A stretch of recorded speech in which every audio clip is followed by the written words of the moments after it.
এই সরকার আওয়ামী লীগ এই 16 বছরে গুম, খুন, রাহাজানি, হত্যা, লুণ্ঠন, চাঁদাবাজি, ব্যাংক লুট সহ দুর্নীতি সহ যত অঘটন ঘটিয়েছেন, মানুষের অধিকার নষ্ট করেছেন, প্রতিটি ঘটনার পুঙ্খানুপুঙ্খ রূপে তদন্ত করে তা বিচারের আওতায় আনতে হবে।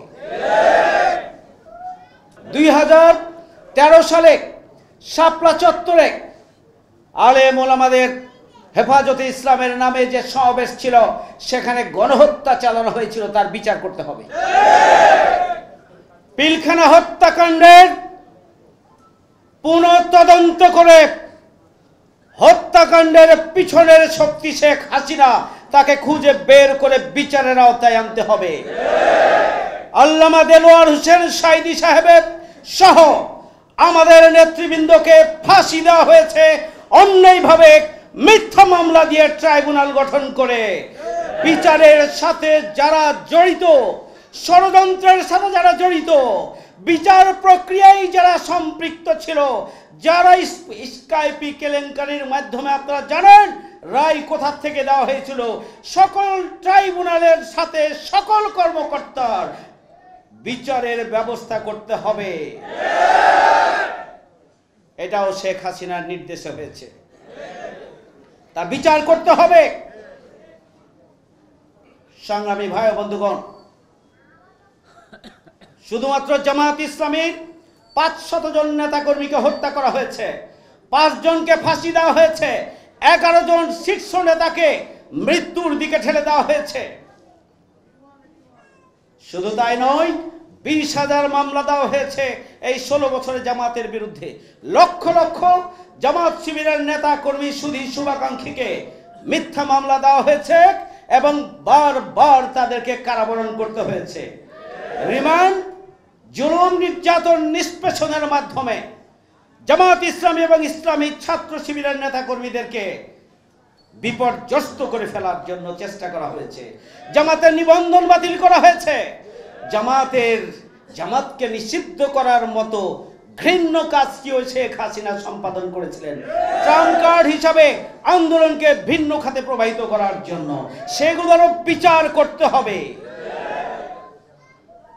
এদেশের গুম এবং খুন, আয়না ঘরের সাথে যারা জড়িত, তাদের বিচার করতে হবে। সুতরাং বাংলাদেশে বর্তমান অন্তর্বর্তীকালীন সরকারের এমন পদক্ষেপ গ্রহণ করা উচিত, যাতে করে আগামী দিনে বাংলাদেশে জনগণকে উপেক্ষা করে কোন ধরনের ফ্যাসিবাদী চরিত্র মাথা উঁচু করে দাঁড়াতে না পারে। সেই জন্য পদক্ষেপ গ্রহণ করতে হবে সংগ্রামী ভাই বন্ধুগণ।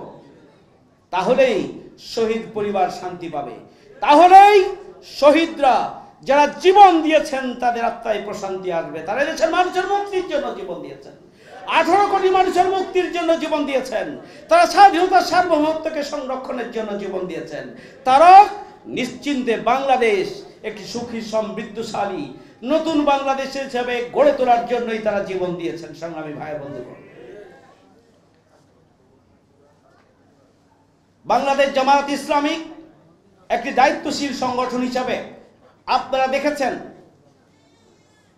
প্রথম দিন থেকেই স্বাস্থ্য সেবা নিশ্চিত করার জন্য আমাদের নেতাকর্মীরা বিভিন্ন জায়গায় তারা ভূমিকা পালন করেছে।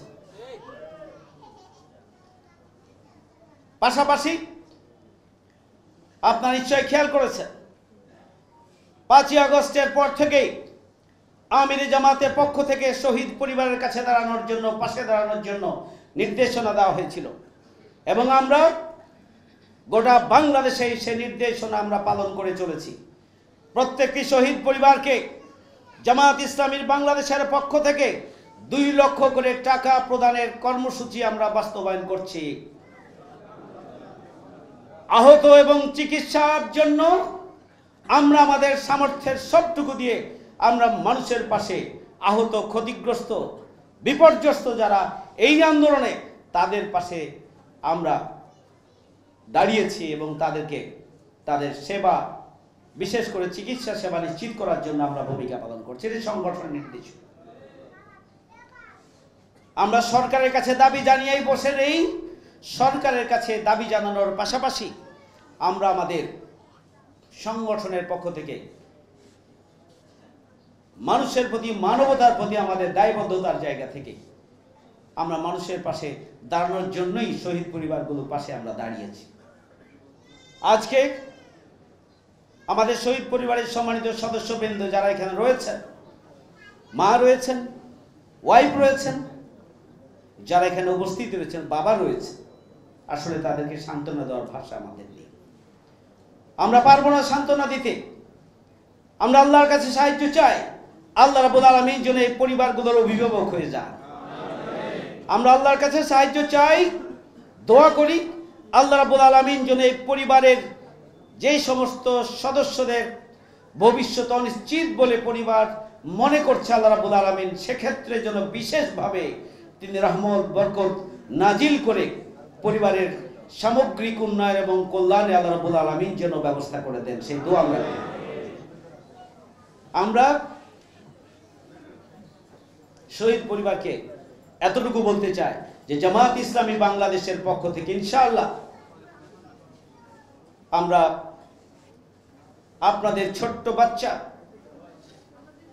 যাদের ভবিষ্যৎ অনিশ্চিত, যাদের মাথা গোঁজার কোনো ঠাঁই নেই, আমরা ইনশাআল্লাহ ঢাকা মহানগরী দক্ষিণের উদ্যোগে আমরা আপনাদের পাশে আজকে আমরা যা এককালীন আপনাদের হাতে দেব, এরপরও আপনাদের এই সমস্ত প্রয়োজন পূরণে আমরা সার্বিকভাবে আপনাদের পাশে থাকবো ইনশাআল্লাহ।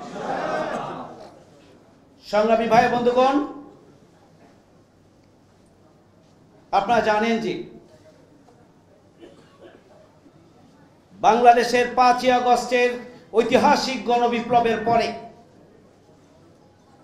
এই বিপ্লবকে এরা অর্জনকে নস্যাৎ করে দেওয়ার জন্য বহুমুখী ষড়যন্ত্র হয়েছে। আমাদেরকে সজাগ এবং সচেতন থাকতে হবে। আমরা জনগণের জান এবং মালের নিশ্চয়তার জন্য আইন শৃঙ্খলা বাহিনীর ভূমিকার পাশাপাশি আমরা নিজেরাও সজাগ সচেতন থেকে আমরা পাশে থাকতে চাই। আমরা একটি সুখী সমৃদ্ধশালী নতুন বাংলাদেশের যে সূচনা হয়েছে সেটিকে স্থায়ী রূপ ধারণের দেওয়ার জন্য আমরা কাঁধে কাঁধ মিলিয়ে সবাই মিলে ভূমিকা পালন করতে চাই। কোনো দুর্নীতিবাজ, কোনো চাঁদাবাজ, কোনো সন্ত্রাসী এবং কোনো ভাঙচুরকারী যাতে করে হাজারো শহীদের রক্তে অর্জিত এই বিজয়কে প্রশ্নবিদ্ধ করতে না পারে, এই জন্য ঐক্যবদ্ধভাবে আমাদেরকে প্রতিরোধ গড়ে তুলতে হবে এবং সজাগ থাকতে হবে। সংগ্রামী ভাই বন্ধুগণ, আসুন আমরা সবাই মিলে কাঁধে কাঁধ মিলিয়ে শহীদদের রক্তের স্বপ্ন পূরণের জন্য, শহীদের রক্তের প্রতিশোধ গ্রহণের জন্যই আমরা এমন এক বাংলাদেশ গড়ে তুলি যে বাংলাদেশ যেখানে মানুষের অধিকার প্রতিষ্ঠিত হবে, যেখানে মানুষ মন খুলে কথা বলতে পারবে, শান্তিতে বসবাস করতে পারবে, সুখী এবং সমৃদ্ধশালী একটি নতুন বাংলাদেশের জন্য কাজে কাজ মিলিয়ে কথা বলার, কাজ করার, ভূমিকা পালনের সুযোগ থাকবে। এই ধরনের একটি বাংলাদেশ গড়ে তোলার জন্য আসুন আমরা সবাই মিলে এক হয়ে কাজ করি।